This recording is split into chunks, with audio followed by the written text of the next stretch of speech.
Salvage the Bones, Chapter 11, second part.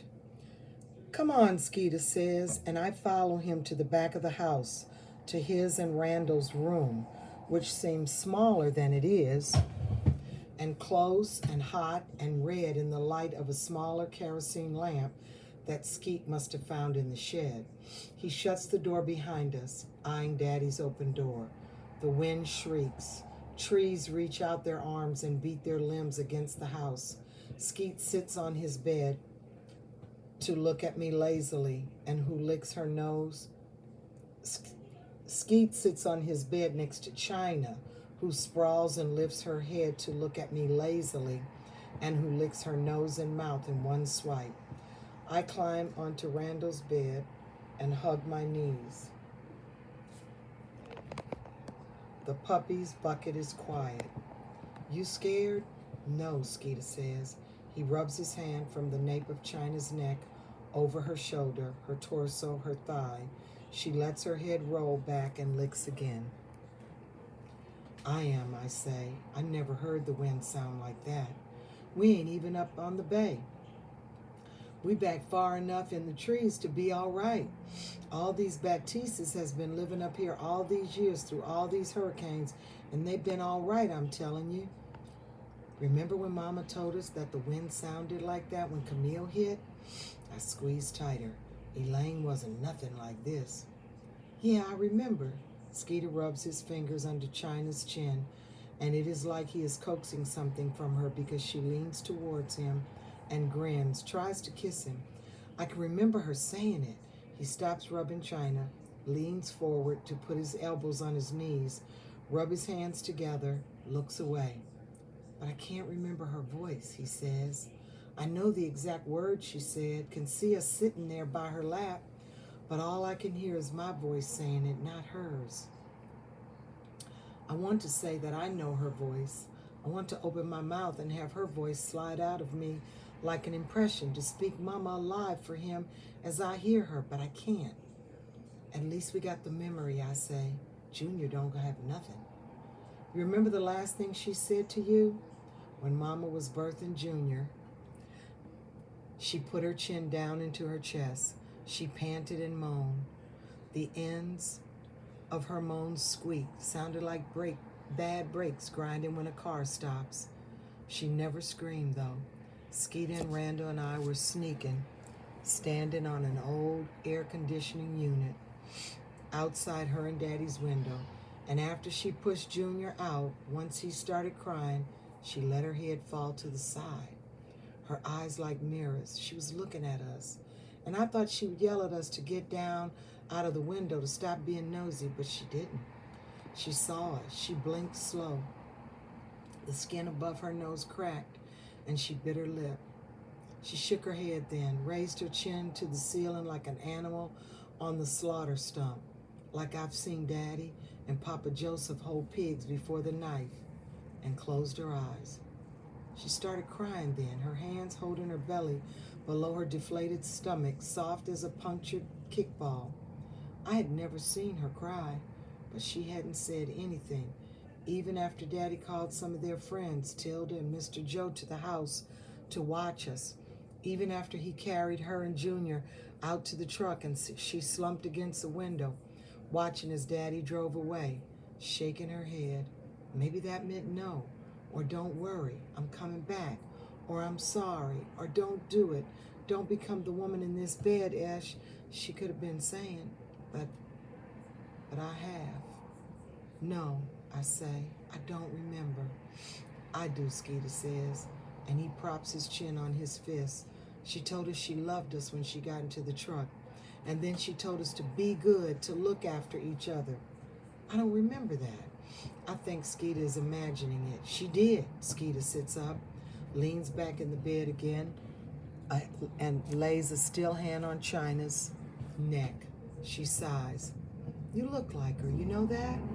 No, you do. You're not as big as her, but in the face, something about your lips and eyes. The older you get, the more you do. I don't know what to say, so I half grimace and I shake my head. But Mama always here, see? I miss her so badly I have to swallow salt. Imagine it is running like lemon juice into the fresh cut that is my chest. Feel it sting. Did you hear that? What? I sound stuffed again. Leaves slap the roof in great bunches. The rain is heavy, endless, hits the roof in quick crashing waves. At least the wind doesn't sound like a train again. That, Skeeter says, his head to one side, his ear cocked toward the window. His eyes gleam in the light of the lamp. He stands up, and China stands up with him, ears straight, tail pointed, tongue gone. Somewhere out in the storm, a dog is barking. Yeah, I say. Then all three of us stare at the window, peering out of the light edge left by the boards. We hear the dog, but we can't see it.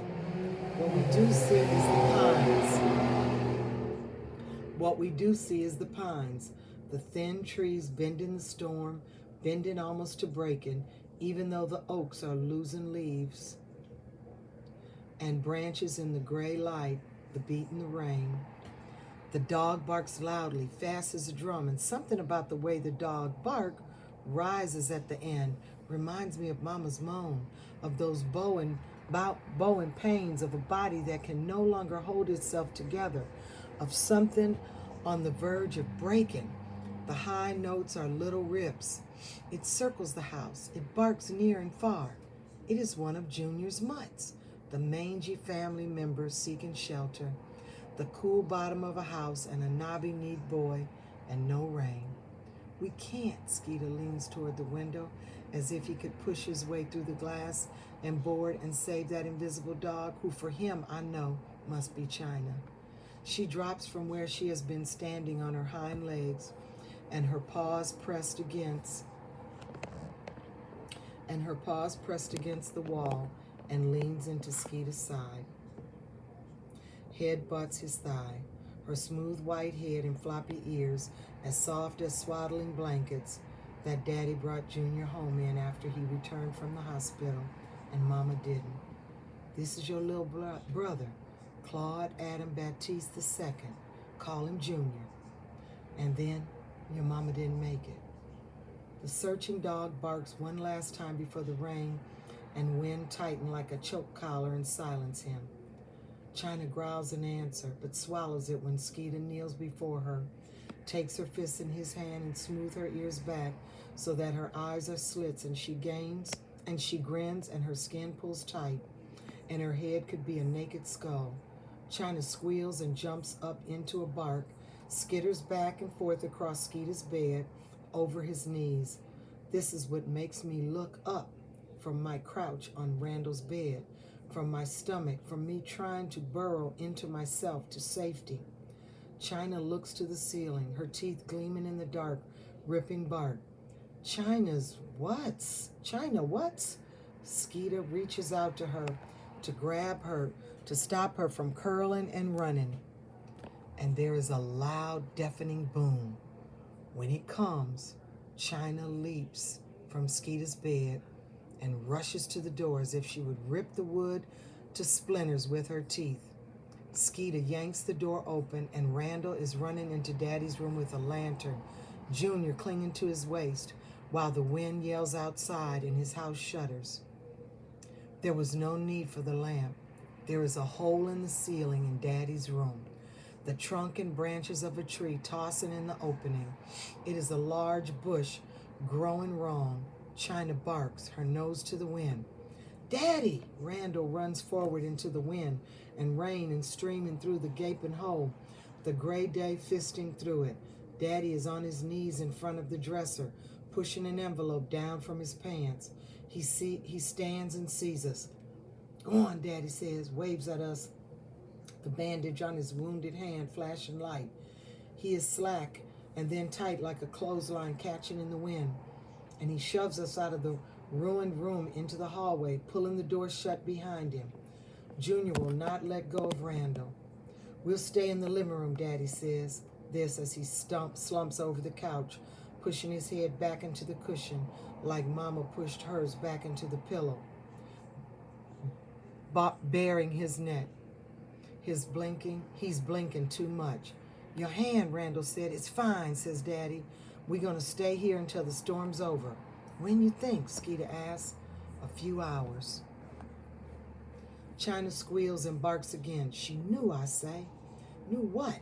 Daddy's face is wet, and I don't know whether it's water or sweat. Nothing, Skeeter says. About the tree, I say at the same time.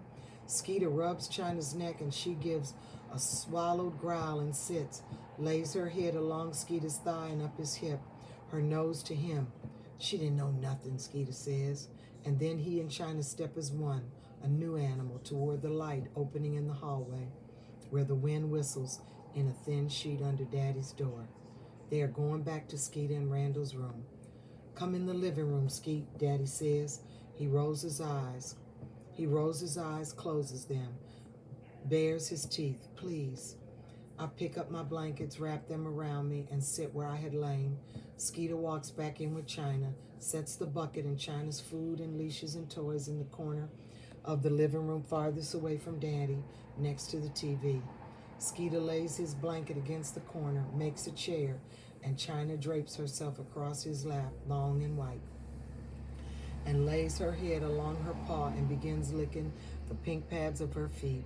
Skeeter rubs her, sets his small kerosene lamp down, and in the half dark, China gleams butter yellow with the flame. Junior, Randall says, I know you ain't pee yourself. Junior leans over, touches the ground beneath his butt, his face in his thighs. I didn't do that. Then why is it all wet over here? We have been sitting in the living room, terrified and bored. I'm trying to read by the oil lamp, but the sound of the words are not coming together over the sound of the wind and the rain relentlessly bearing down on the house. They are fragments. Jason has remarried, and Medea is wailing. An exile, O God alone, and then, by death, oh, by death shall the conflict be decided.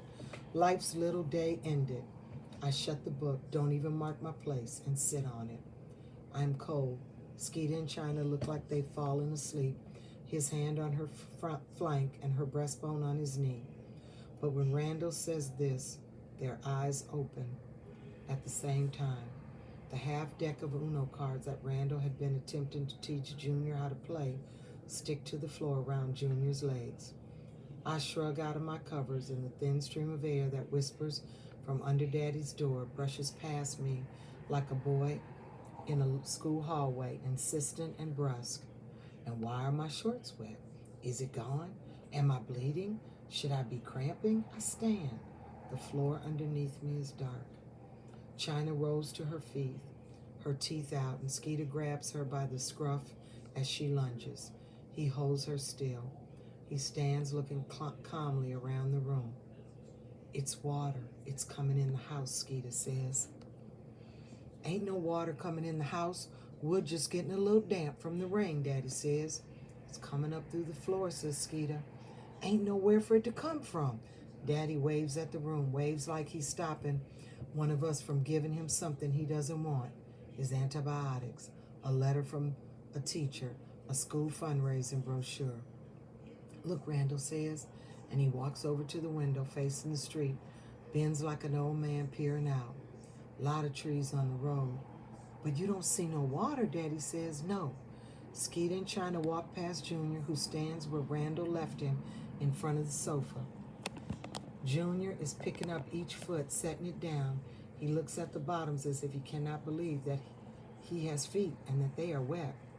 He pulls his shorts away from him, but they stick anyway. Skeeter peers out the window with China next to him. There, Skeeter says. Randall and I run to the window at Skeeter's side, but Junior is there first. We are all over each other. Our feet wet, the carpet a soaked sponge where we stand. Daddy looking at the window like it isn't boarded up, like he can see through it. There is a lake growing in the yard. It moves under the broken trees like a creeping animal, a wide-nosed snake. Its head disappears under the house where we stand, its tail wider and wider, like it has eaten something greater than itself.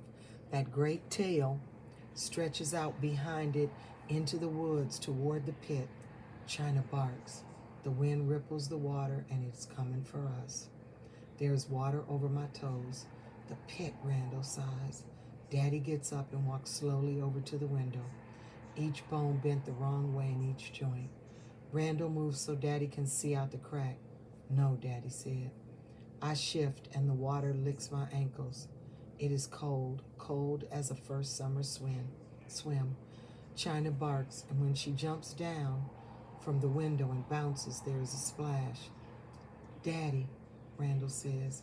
He puts his arm over Junior, who is cringing with his eyes wide.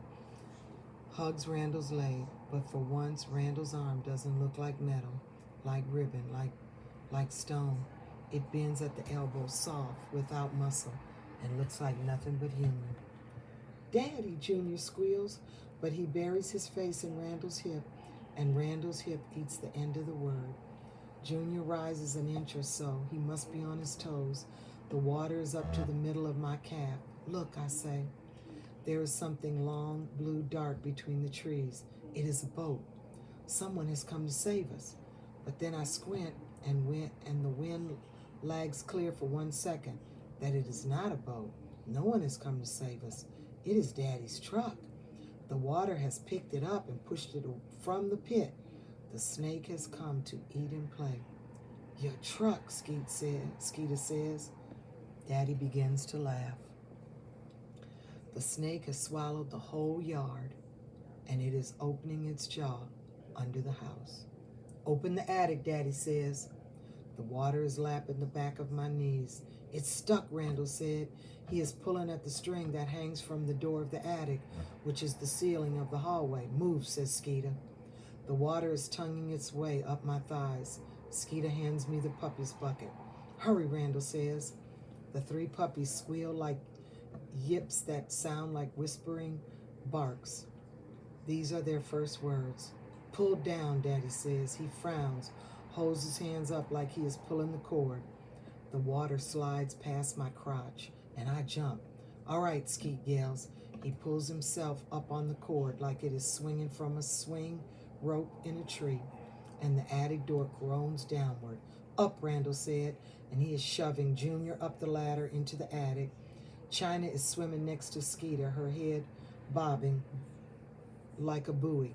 Go, Skeeter says, and then he pushes me up toward the ladder. I float on the water, my toes dragging on the hallway carpet. He grabs my back, steadies me as I slog into the attic with the bucket. Esh, Junior says. I'm here.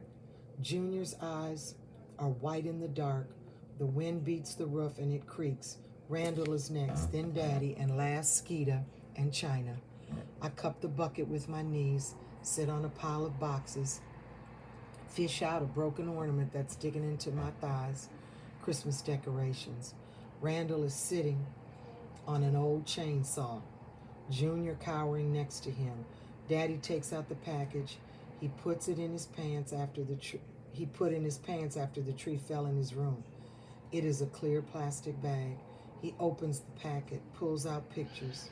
Just before Skeeter pulls shut the attic door, seals us in darkness. Daddy makes as if he would touch one of the pictures, hesitant, as lightly as if he is dislodging an eyelash. But his glistening finger stops short, and he wraps the pictures again and puts them in his pants. Mama. The attic door moans shut. The roof is thin. We can hear every fumbling rush of the wind, every torrent of rain, and it is so dark that we cannot see each other, but we hear China barking, and her bark sounds like a fat dog's, so deep, like dense cloth ripping. Quiet, China, Skeeter says, and China shuts her jaw so quickly and so hard I can hear the click of her teeth shuttering together. I put my face down in the bucket. The puppies do not hear. They mew still. I feel them with my hands, still downy, their coats just now turning to silk, and they squirm at my touch. The white, the brindle, and the black and white. They lick for milk. The house, Randall said, and his voice is steady, calm, but I can hardly contain the panic I feel when the house tilts slowly as an unmoored boat. It's the water, Skeeter said. It's the water. Shit, Daddy yells. And then we are all bracing in the darkness as the house tilts again. Water, I say. It never came back here, Daddy breathes. The damn creek. Daddy, I say. I'm surprised at how clear my voice is, how solid, how sure, like a hand that can be held in the dark. Water's in the attic. The water is faster this time. It wraps liquid fingers around my toes, my ankles, begins creeping up my calves. This is a fast seduction. The wind howls. There was a family, Randall says. We know, Daddy says. 14 of them drowned in Camille in their attic. The house lifts off the bricks again and rocks. We're not drowning in this fucking attic, Skeet says, and I hear it banging again and again. I look up and debris falls in my eyes. He is beating at the inside of the roof. He is making a way. Move, Randall says. Junior, go by Esh, and I feel Junior's little pin fingers on my wrist, and he bangs into something, and he is a monkey on top of the bucket, locked to my lap. I got it. Randall is swinging something in the darkness, and when it crashes into the roof, it makes a dent, a chink of light. He bashes the wood, grunts. Whatever he swings is making a hole. He swings it again, and the wood opens to a small hole no bigger than my finger. And I see that he is swinging the chainsaw, hitting the roof with the blunt end. Any gas, Randall bashes, in here? Can't remember, Daddy yells. The storm speaks through the hole, funnels the wind and rain through. We squint toward it. The water is over my crouch. The house lists. Randall cranks once, twice. He pulls the cord back a third time and it catches, and the saw buzzes to life.